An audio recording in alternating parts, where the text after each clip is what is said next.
예, 말씀 오늘 같이 한번 읽어보겠습니다. 느헤미야 3장 1절에서 32절까지 우리 말씀이 길기 때문에 1절에서 5절까지만 이렇게 읽겠습니다. 느헤미야 3장 1절에서 5절까지만 읽겠습니다. 우리 다 같이 한번 말씀 같이 합독을 하겠습니다. 시작.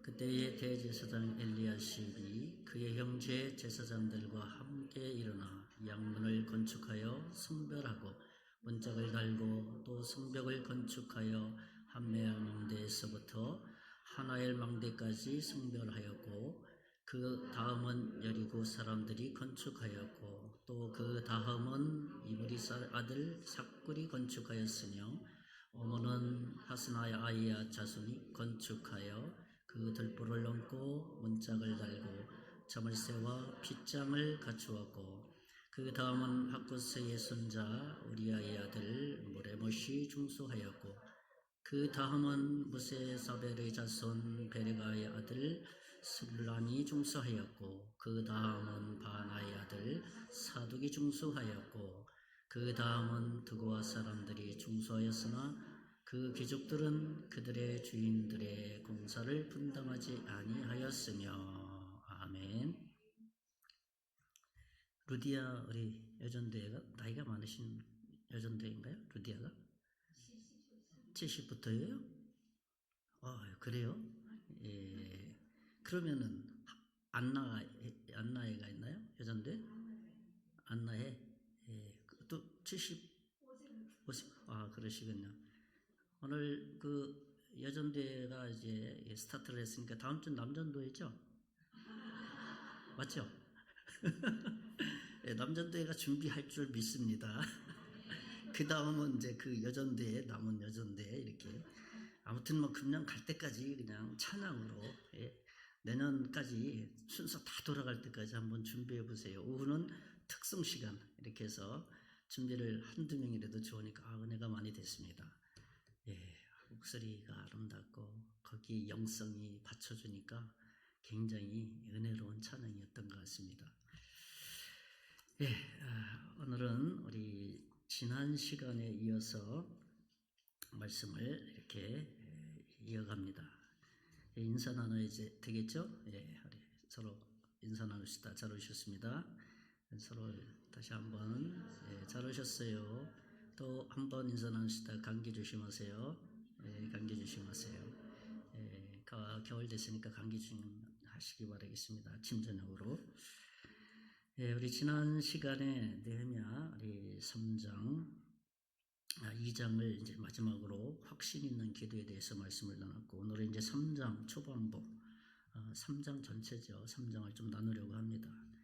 2026년도 이제 각 기간별 임원들도 선출 이제 11월까지는 다 마무리 짓고 사실은 교회력으로 봤을 땐 11월 달이 마무리고 12월이 교회력으로는 시작이에요. 교회력으로 보는. 그래서 거의 11월 달에 총회를 나눈 이유가 있어요. 교회력을 해서 새로운 한 해는 12월부터 사실은 시작되는 거거든요. 그래서 교회력상 11월 달에 다 총회를 하고 새로운 마음으로 12월부터 2026년을 시작하는 것이 교회력에 따르면 그렇다는 것이죠. 그래서 거기에 걸맞는 어떻게 순서를 이게 좀 강해를 하기 때문에 제목 설교보다는 강해를 하기 때문에 어떻게 순서가 그렇게 됐어요. 그 그리스도의 일꾼이라는 제목을 오늘 좀 같이 나누려고 합니다. 일꾼이라는 단어의 의미가 참 굉장히 뜻이 깊습니다. 일꾼이라는 거, 일꾼. 일꾼이라는 말을 이렇게 사전적 의미를 풀이해 보면 그 일하는 사람, 노동자, 뭐 이러한 사람이에요. 의미입니다. 그러니까 어떤 일을 딱 맡겨줬으면 그 일에 있어서 처리하는 그 능력, 처리하는 그 일들이 굉장히 탁월한 사람, 그런 것이 일꾼이라고 할 수가 있겠습니다. 그러니까 어떤 일을 그 사람에게 맡겼어요. 그래서 그 맡겼는데 대충 하지 않고 그 일이 반드시 성취되기까지 힘을 다해서 하는 사람은 꾼이라고 합니다. 일꾼이라고 말합니다. 하나님의 일에 있어서도 마찬가지죠. 그리스도의 일꾼이라고 말한 거예요. 그래서 그리스도의 일꾼, 하나님의 일을 하는 데 있어서 대충 하는 것이 아니라 하나님의 일이 반드시 이루어지기까지 헌신을 다해서 에너지를 다해서 그 일에 집중하는 사람, 그것이 바로 그리스도의 일꾼이다라고 말할 수가 있는 것이죠. 일꾼의 가장 첫 번째 하는 일이 뭔지 압니까? 일꾼이 첫 번째 하는 일은 복음을 전하는 일이에요. 예. 그리고 그 복음을 전하는 일은 이 일은 또 다른 표현을 성경에서 이렇게 함축해 보면 선행이라고 말해요. 선행, 착한 일. 우리는 선행을 윤리 도덕적인 의미에서 자꾸 받아들이려고 하는 어떤 그 잘못된 의미, 그런 의미는 두 번째 의미거든요. 선행이라든지 일을 하는 일의 첫 번째는, 일꾼이 첫 번째는 복음을 전하는 일, 그 다음에 선행을 하는 그 일은 복음을 전하는 일이 선행이에요. 왜? 죽어가는 영혼을 예수 믿게 해서 구원받아서 영원한 주님의 나라로 가는 것보다 최고의 선행이 없어요. 그것보다도 최고의 일이 없어요.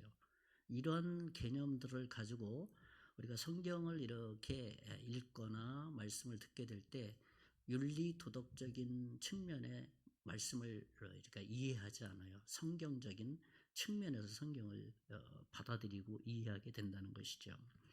그래서 오늘은 그리스도의 일꾼은 하나님의 일, 특별히 복음을 전하는 일을 우선으로 하고 이제 한 걸음 더 나가서 그런 은혜를 받은 사람이 교회 안에서 신앙생활을 해요. 그래서 직분을 하나님이 주셔요. 그래서 여러 가지 일을 하지 않습니까? 찬양대도 하고, 그 다음에 또 차량 봉사도 하고, 그 다음에 또 재정도 맡고, 그 다음에 방송도 하고, 이 교회에 하나님을 예배하는 일에 조력자의 역할을 다 감당하는 거예요. 왜? 예수님이 나를 위해서 십자가에 죽으시고 나를 구원해 주셔서 나를 일꾼 삼으셨기 때문에 주님 앞에서 하는 모든 일들을 소홀히 할 수가 없는 거예요. 대충 할 수가 없는 거예요. 그게 두 번째예요. 근데 이것이 오늘날 한국 교회가 이게 선호가 바뀌었어요.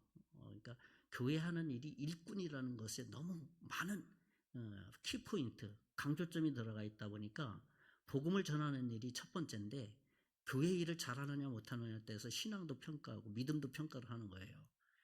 그게 아니거든요. 그 사람이 예수를 믿고 그 받은 은총과 은혜 때문에 예수님을 있는 곳마다 내가 이렇게 일하는 것이 예수님이 나를 구원해 주셨기 때문에 내가 주님 앞에서 교회를 위해서 이렇게 섬기는 일입니다 하면 두 가지가 동시에 다 이루어지는 거거든요. 그렇잖아요. 복음을 전하고 교회에서 내가 봉사하는 이유를 거기서 말하기 때문에 일꾼이라는 개념이 거기서 확 녹아져 있는 거예요.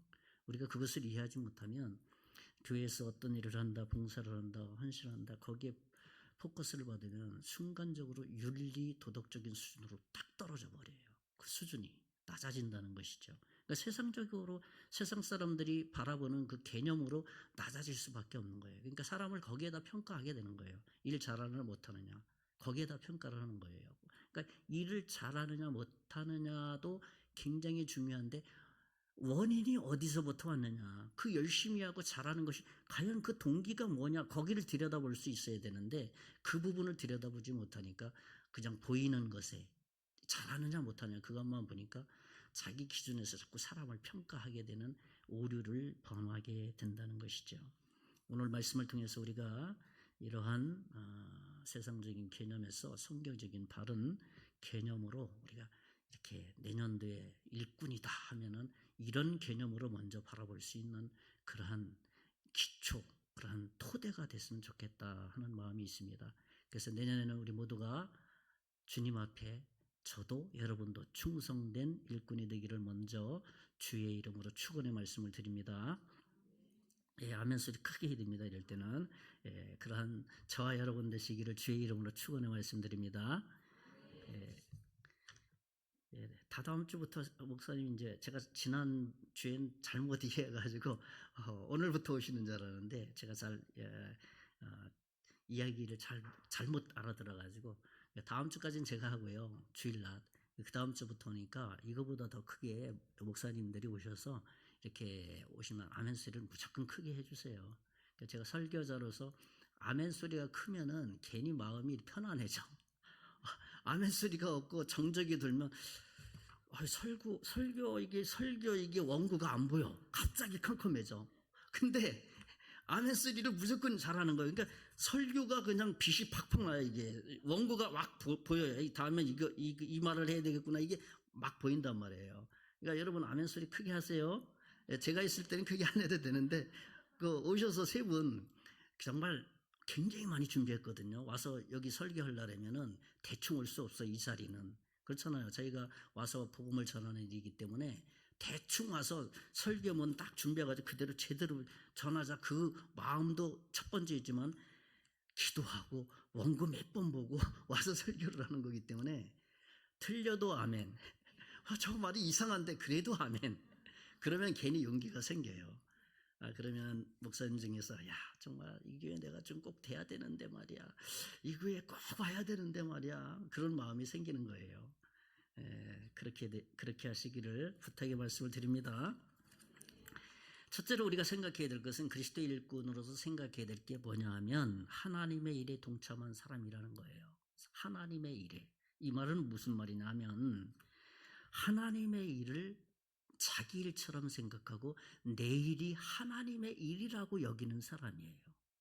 굉장히 중요한 어떤 개념이에요. 이 개념은 하나님의 일을 바로 나의 일이다 생각하고 하는 한 주님의 일을 하는 사람을 딱 보니까 정말 일꾼 맞구나. 하나님의 일에 동참한 사람 많구나. 그렇게 여겨준다는 겁니다. 그러니까 이 느헤미야는 바로 그러한 부분들을 이 느헤미야 3장에서 굉장히 많이 강조를 하고 있습니다. 제가 한번 1절에서 5절 같이 읽은 본문의 말씀 다시 한번 보겠습니다. 한번 보세요. 1절에 대제사장과 엘리야십이 빨간 것만 제가 읽어드리겠습니다. 형제 제사장들과 2절에 삭구리, 그 다음에 3절에 하스나의 자손들, 4절에 학고스의 자손들, 우리아의 아들 무레못의 손자 베갈의 아들 무술람, 그 다음에 바나의 아들 사독, 그 다음에 5절에 가서 드고하 사람들. 여긴 다 사람들만 제가 강조해 놓은 거예요. 그렇죠? 그러니까 이 말씀을 묵상해서 쭉 내려가다 보면 특별히 이 느헤미야의 기록 중에 특징 중에 하나가 뭐냐면 성을 재건하는 그 과정보다도 재건하는 그 사람들을 먼저 기록을 했어요. 강조점을 줬어요. 그렇죠? 이 사람들, 제가 빨갛게 언더라인을 친 것이 다 사람들의 이름이거든요. 그러니까 일꾼들을 강조해서 기록을 한 거예요. 성전 재건에 있어서. 그러면서 정말 그 일꾼들, 그 한 사람 한 사람들이 얼마나 수고를 많이 했는지, 얼마나 땀을 많이 흘렸는지 위로하기도 하고 격려하기도 하는 말씀이라고 할 수가 있습니다. 그만큼 하나님의 일을 위해서 힘쓴 이 일꾼들의 일하는 것이 얼마나 중요한지를 강조하고 싶은 겁니다. 그것이 이 본문에 느헤미야가 기록한 특징 중에 하나라는 것이죠. 느헤미야는 그 일을 성취해 나가는 과정 가운데 동서남북에 있는 모든 일꾼들을 다 하나같이 주님의 일처럼 여기고 나의 일처럼 여기고 충성심을 다 발휘했다는 겁니다. 그래서 1절에서 5절까지는 북쪽 성벽을 담당하는 이 일꾼들을 기록해 놨고 6절에서 12절 사이는 서쪽에서 일하는 일꾼들을 기록을 해놨고 13절에서 27절까지는 남동쪽에서 수고하는 일꾼들을 기록을 해놨고 마지막 28절에서 32절까지는 북동쪽에서 묵묵하게 자기에게 주어진 그 역할들을 힘쓰는 일꾼들, 꾸준하게 군말 없이 기쁘고 즐겁게 힘을 모아서 동서남북에서 주님의 일을 위해서 힘썼다. 이렇게 이 3장 전체를 기록하고 있는 것을 보게 됩니다. 그들은 예루살렘 성을 쌓는 일을 동서남북에 흩어져 있으니까 저쪽에서 안 보니까 감독이 잘 안 보니까 대충 해야지 그게 없었어요.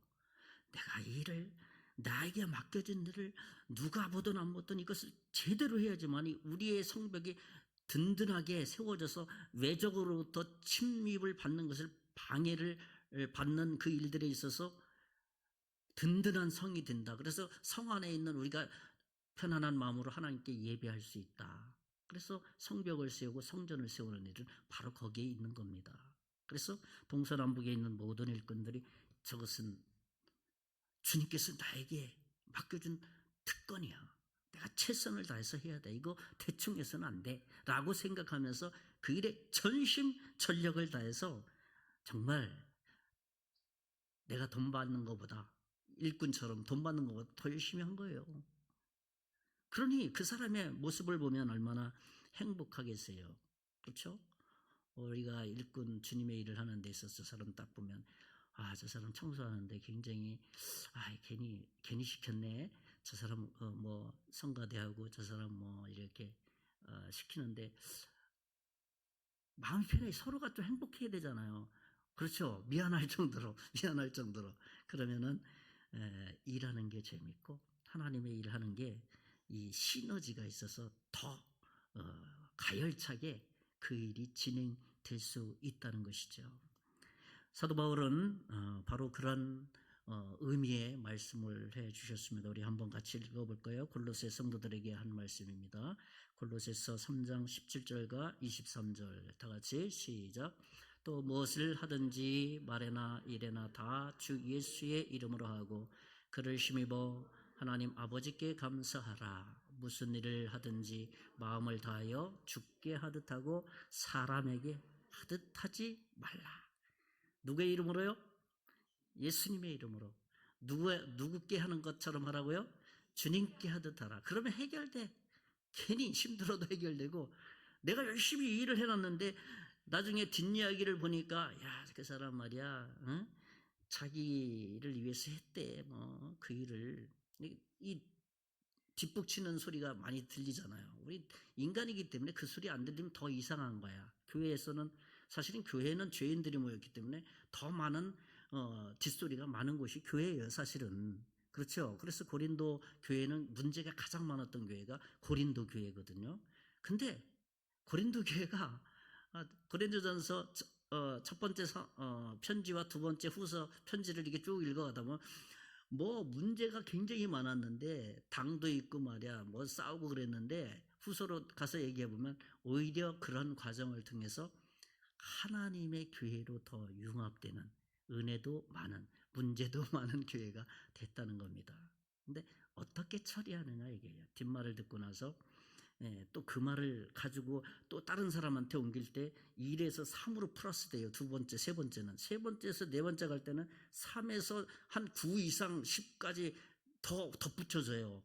그러니까 저는 항상 어떤 사람의 말을 들으면 반반은 듣고 반은 믿고 반은 안 믿어. 그리고 이제 또 다른 사람 그 상대에게 가서 또 얘기 들어보면 반은 믿고 반은 안 믿어. 그래서 반 믿는 것 50% 여기 50% 이렇게 플러스 해보면 그게 최소한 진실에 가까운 내용이 돼요. 그렇기 때문에 누가 잘했다 못했다 그 말에 대해서 나도 거기에 동조하는 사람이 아니라 그렇습니까? 기도하겠습니다. 그 정도예요. 그렇습니까? 그리고 저는 그 일을 놓고 기도하겠습니다. 그리고 저로 말미암아 다른 사람에게 제가 다른 사람에게 그 말을 전달하지 않는 게 목표예요. 나한테 딱 끝나야 돼. 그래야지만이 내가 기도하고 하나님 앞에서 가장 그래도 하나님 보기에 기뻐하시는 일들이 될 수가 있어요. 그렇기 때문에 우리는 죽게 하듯 하고 주님의 이름을 한다 생각을 하면 어떤 일을 해도 내가 그 일에 충성심을 다하게 되고 내가 열심히 했는데 서운한 이야기를 듣고 또 나를 그 일을 맡겨주신 그에게 그거밖에 못해요? 왜 그렇게 소리 들었을 때 그래요. 저는 그거밖에 못합니다. 그러니까 부족하니까 더 도와주셔야 됩니다. 하나님 도와주세요. 하나님 저 더 강하게 해주세요. 그렇게 기도하면 더 낫죠. 그게 유익한 거잖아요. 오히려 나한테 그 지적질을 받았으니까 지적을 한 분이 누구예요? 하나님이 하신 거거든. 그 사람을 통해서. 그것을 우리가 이해를 좀 잘하게 되면 부정적인 쪽으로 사탄이 유혹하는 쪽으로 가는 길을 선택은 우리가 해야 되는 거거든요.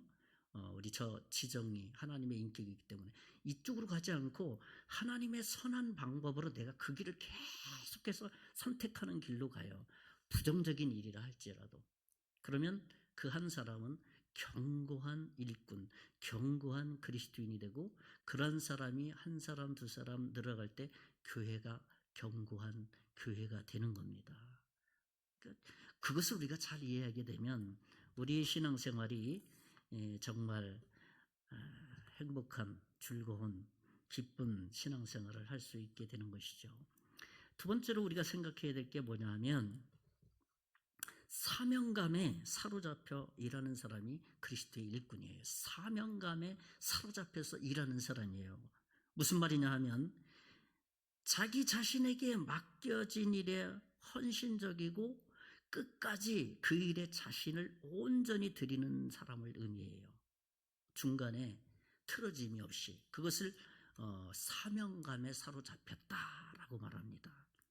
일하다가 변수가 생기니까 이건 나에게 맡겨준 게 아닌가 비요 하면서 뒤돌아서 가지고 누구가 이 일은 누구한테 적합한 일이야 그러면 자기가 하나님 돼야지 그러면요. 자기가 결정을 내리니까 아니잖아요.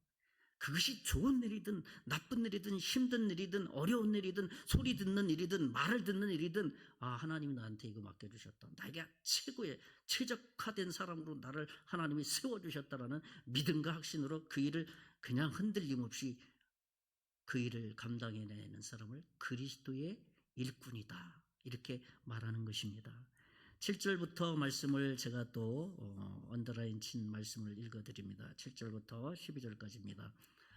그 다음은 기브온 사람, 그 다음은 금장색, 그 다음은 예루살렘 지방에, 그 다음은 하루마베 아들, 그 다음은 예루살렘 지방 절반을. 여기 반복되는 게 뭡니까? 예? 무슨 말이에요? 반복되는 게? 예, 빨간 걸로 해줬으니까 다 그 다음 예. 그 다음 이 느헤미야서의 3장에는 그 다음이란 말이 계속 반복됐는데 장장 28번이나 반복을 하고 있어요. 이 한 장에서 그 다음은 그 다음이라는 말의 의미는 한 사람의 일이 다른 사람에게 그대로 이어져 나간다는 뜻이에요. 그러니까 내가 하는 일이 변형이 되지 않고 그 사람에게도 전달됐을 때 변형되지 않고 그 일을 꾸준하게 해 나가는 것을 그럼 그 다음은 뭡니까? 그 다음은 뭡니까? 그 다음은 뭡니까? 라고 말하는 것이죠. 한 사람이 충성되게 자기에게 동서남북에 하는 일은 다 다르거든요. 그것을 맡겨줬는데 그 일을 충성심을 다 했더니만 에너지를 다 쏟아부었더니만 나중에 보니까 모든 사람들이 그렇게 하고 있더라 이겁니다. 모든 성도들이 그렇게 하고 있더라 이겁니다. 왜 그 사이에 변형되거나 변질되지 않았기 때문에 그렇습니다. 아주 폭발적인 강력한 에너지와 시너지가 거기에 추가되어서 어떠한 일들을 하나님의 일들을 이렇게 감당해 가고 있더라 그거예요. 근데 나 혼자만이 아니라 앞뒤 좌우를 들여봐도 다 그런 마음으로 하는 거예요. 그런 힘과 에너지와 시너지를 가지고 다 하는 거예요. 그러니까 나 혼자 사명감에 이렇게 잡혀 있는 것이 결국은 성도들 모두들에게 사명감이 탁 주어졌던 겁니다.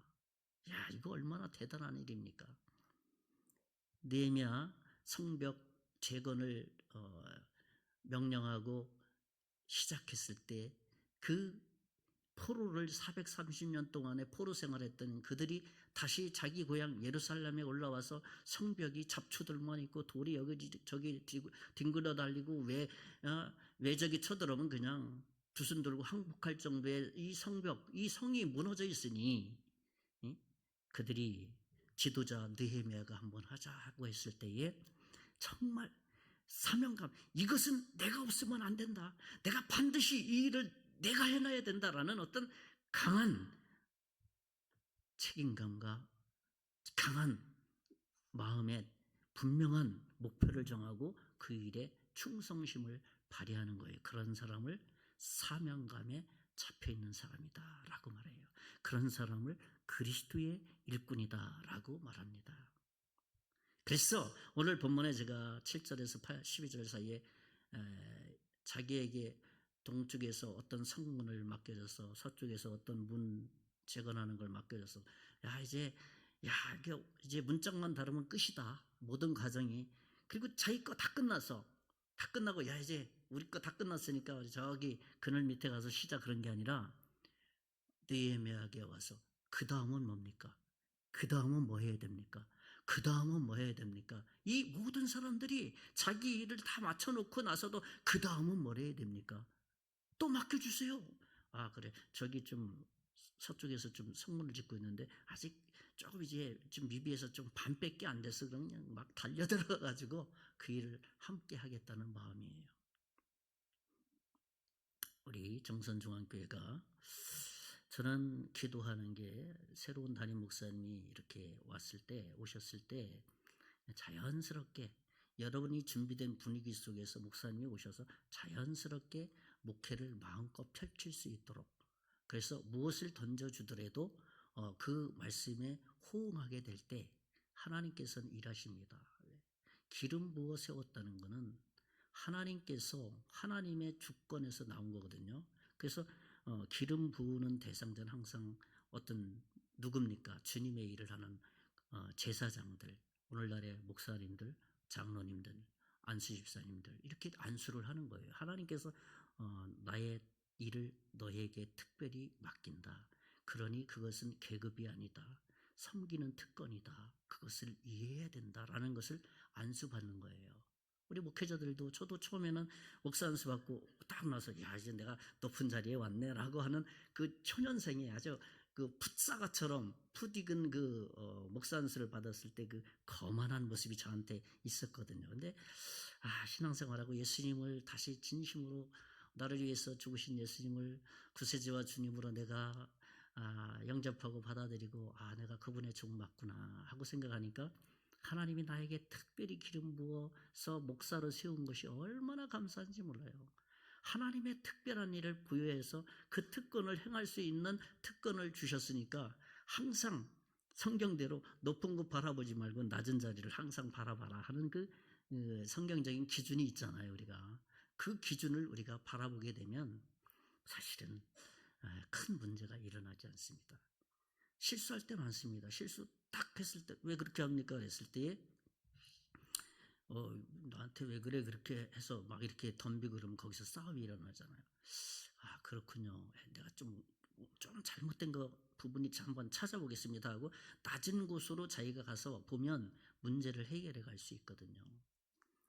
제가 지난주 있던 이야기인데요. 그 지난주에 우리 그 정선 씨 차례 단톡방이 있어요. 단톡방이 있어서 어떤 목사님이 좀 몸이 아프셔가지고 기도 요청을 해서 저도 이렇게 기도를 하겠습니다 하고 어떤 성경적인 용어를 좀 표현해서 했더니만 어떤 목사님이 저한테 개인 톡이 왔어요. 목사님 그거 그런 의미 아니지 않습니까? 라고 톡이 왔어 개인적으로.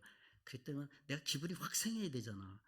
저보다 이제 나이가 좀 어리거든요. 그 목사님이 우리 청선지 차례 어떤 목사님 딱 보는 순간에 아차 싶더라고. 그래서 내가 잘못 사용했구나. 죄송합니다. 죄송합니다. 그리고 너무 감사합니다.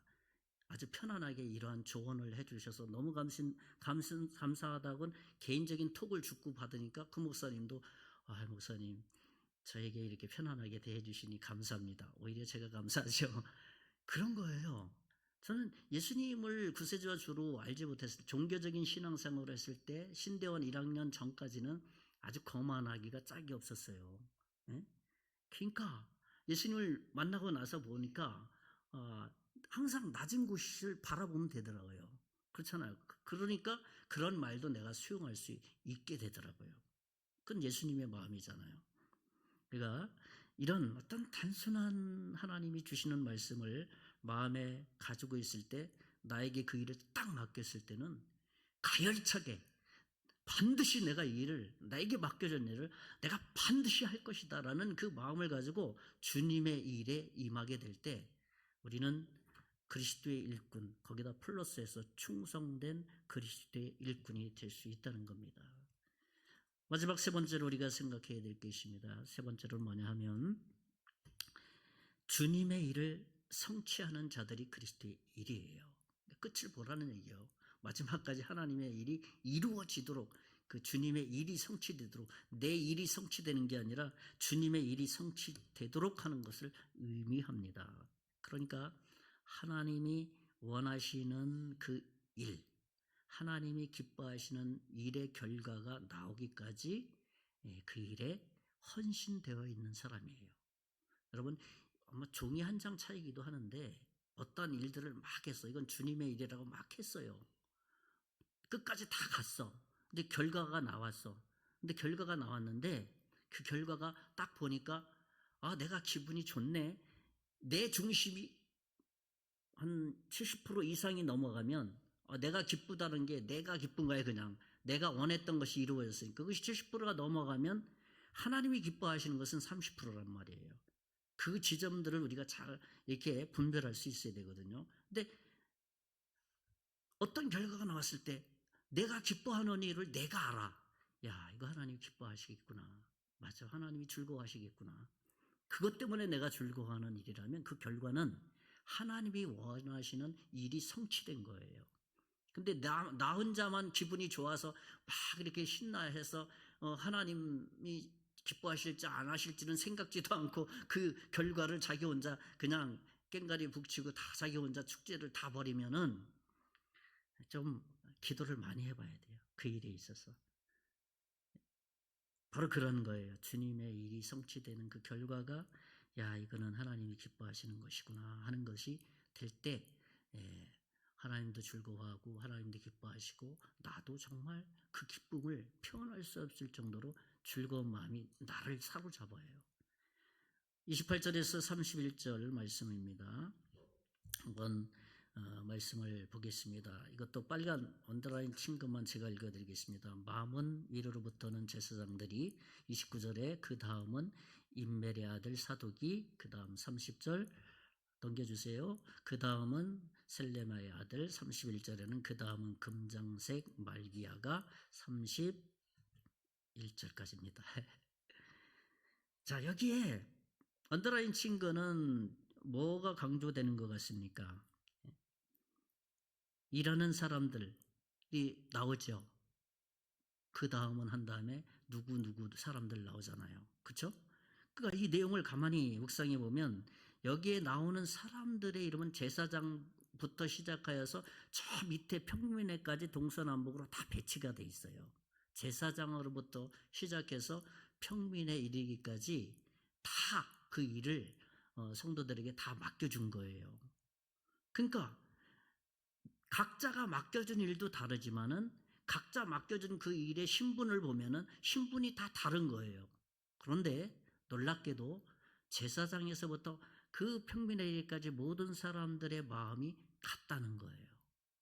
하나님의 일을 하고 하나님의 이 일이 성취되는 일의 목표를 다 하나로 가지고 있었다는 거예요. 그러니까 거기에는 직분도 자기의 신분도 자기의 모든 포지션을 다 내려놓은 거예요. 그러면서 주님의 일이 성취되기까지 그 일에 마음과 뜻과 모든 에너지를 다 모아서 우리 이거 성취되기 전까지 우리 마음 놓지 말고 기도하고 힘을 합해야 된다. 그런 마음으로 이 성벽 건축에 모든 사람들이 동서남북에서 힘을 기울여서 다 감당했다는 것입니다. 이 주님의 일이 성취되기까지 그 일들을 끝까지 그 일에 헌신하는 것. 거기에 한 사람이라도 누락이 돼가지고 뒤에 쳐져가지고 비방하거나 나는 다 했으니까 뒷짐지고 있다거나 그렇지 않았다는 겁니다. 사도 바울은 젊은 디모데에게 이런 권면을 했습니다. 디모데후서 2장 2절과 골로새 성도들에게는 골로새서 1장 29절에 이런 말씀을 권면했습니다. 제가 한번 디모데후서 2장 2절을 읽어드리겠습니다. 또 내가 많은 증인 앞에서 내게 들은 바를 충성된 사람들에게 부탁하라. 그들이 또 다른 사람들을 가르칠 수 있으리라. 젊은 목회자에게 이제 디모데후서는 바울의 유언장이거든요. 마지막 유언장과 같은 후서는 그래요. 이제 일선에서 물러나서 나이도 많고 바울이 이제 젊은 디모데에게 권면하는 말씀이에요. 디모데후서가 골로새 성도들에게 또 이런 권면을 하고 있습니다. 골로새서 1장 29절에 보면 이를 위하여 나도 내 속에서 능력으로 역사하시는 이의 역사를 따라 어떻게 했다고요? 힘을 다하여 어떻게 했다고요? 수고하노라. 이런 고백을 지도자가 하면 이 따라오는 이들은 자연스럽게 이러한 삶을 살아가는 것을 우리가 충분히 거기서 느낄 수가 있는 거죠. 디모데후서에 바울이 권면을 한 것은 한 사람을 내가 가르친다. 한 사람을 각각 한 사람을 내가 가르치고 세워서 충성된 사람으로 만들 것이다. 그리고 그 사람들이 한 사람이 참 어렸었는데 나중에는 가르치고 돕고 섬기니까 나중에는 충성된 일꾼이 되어 있더라. 나중에 보니까 다들 충성된 일꾼으로서 주님의 복음을 전하는 사람으로 다 세워졌더라.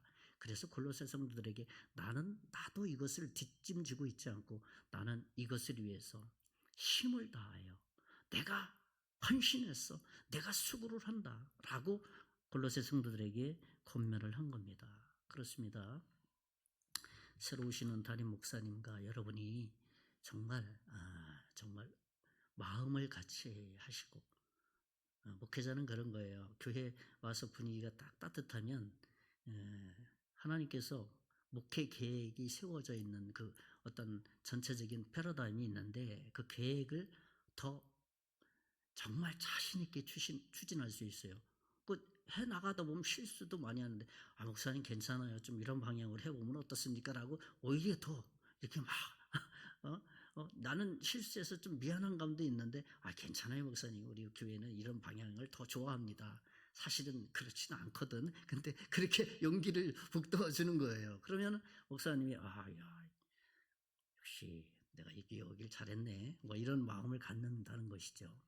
그래서 그러한 분들이 사실은 모든 일들은 많은 사람에서 시작되는 게 한 사람으로부터 시작이 돼요.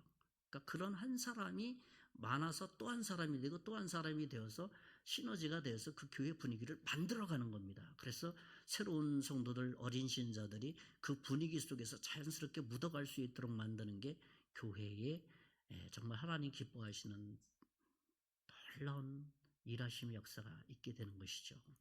그러니까 우리 정선중앙교회는 정말 좋은 기회를 맞은 거예요.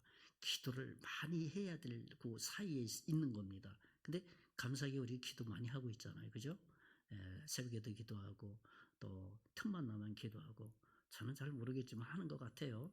있는 곳에서 우리 담임 목사님 보내주세요. 여러분 시간 정해놓고 할지는 모르지만 한다고 전 믿어요.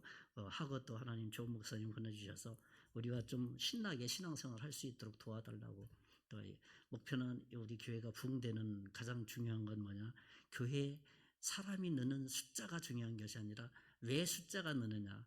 믿지 않는 사람들이 예수를 믿는 사람이 많아져서 그때 숫자라는 의식을 가져야 돼. 근데 숫자를 먼저 생각해버리면 그건 장사꾼이 되는 겁니다. 그러니까 예수를 우리가 교회에서 목사님과 더불어서 예수님을 바로 전해서 구세주와 주로 영접하는 이들이 이곳에 많이 모여서 하나님 영광 받으십시오. 그것을 부흥이라고 얘기해요. 부흥이라는 말에 이 패션이라는 의미는 거듭남을 새로운 주님의 백성이 된다는 것을 패션이라는 부흥이라는 표현을 썼어요. 그런데 그것이 나중에는 숫자로 변경이 됐어. 한국교회가. 이 부흥이 숫자로 바뀌었다는 거예요. 영혼이 구원되는 예수 믿는 그 사건을 갖다 부흥이라는 표현인데 평양의 부흥이 바로 거기에 있었거든요. 근데 사람 숫자가 많아지니까 부흥이 숫자가 돼버린 거예요. 여러분 우리 정선중앙교회 성도들은 부흥은 숫자가 아니다. 영혼이다. 거기에다 포커스를 맞추면 우리의 신앙도 재미있고 새로 어떤 분이 이렇게 선택이 될지는 하나님만 아시니까 그분과 더불어서 신나는 신앙생활 하시는 여러분 되시기를 주의 이름으로 축원의 말씀을 드리겠습니다. 이제 말씀 정리합니다. 저는 오늘 그리스도의 일꾼, 첫째는 하나님의 일에 동참한 사람이다. 두 번째로는 정말 사명감에 잡혀 있는 사람이다. 마지막 세 번째로는 주님의 일이 성취되기까지 자기가 끝까지 그 일에 헌신되어 있는 사람이다 라는 말씀을 드렸습니다. 우리가 다 이러한 삶으로 2026년을 맞이하고 준비했으면 좋겠습니다. 잠깐 기도하겠습니다. 살아계신 하나님 감사합니다. 예수 그리스도를 통해서 구원받게 하시고 영생을 주시고 영원한 주님의 나라를 소망할 수 있도록 은혜 베풀어 주셨습니다. 그리고 더 감사한 것은 하나님의 일을 할 수 있도록 하나님의 일을 맡겨주심에 또한 감사를 드립니다. 주님, 2026년도에는 참으로 그리스도의 일꾼다운 삶을 살아서 우리 자신이 부흥되게 하시고 정선중앙교회가 부흥되게 해 주셔서 하나님의 복스러운 영광이 나타날 수 있는 한 해가 되게 해 주시옵소서. 이제는 우리 주 예수 그리스도의 은혜와 하나님의 극진하신 사랑과 성령님의 감화 감동 역사 위로 충만하심이 오늘 예수 그리스도의 일꾼으로 살기를 원하는 사랑하는 모든 성도들 머리 위에, 가정 위에, 사업 위에, 특별히 앞으로 예수 믿고 구원받을 하나님의 자녀 위에, 우리 정선중앙교회 위에 이제로부터 영원토록 함께 계실지어다. 아멘.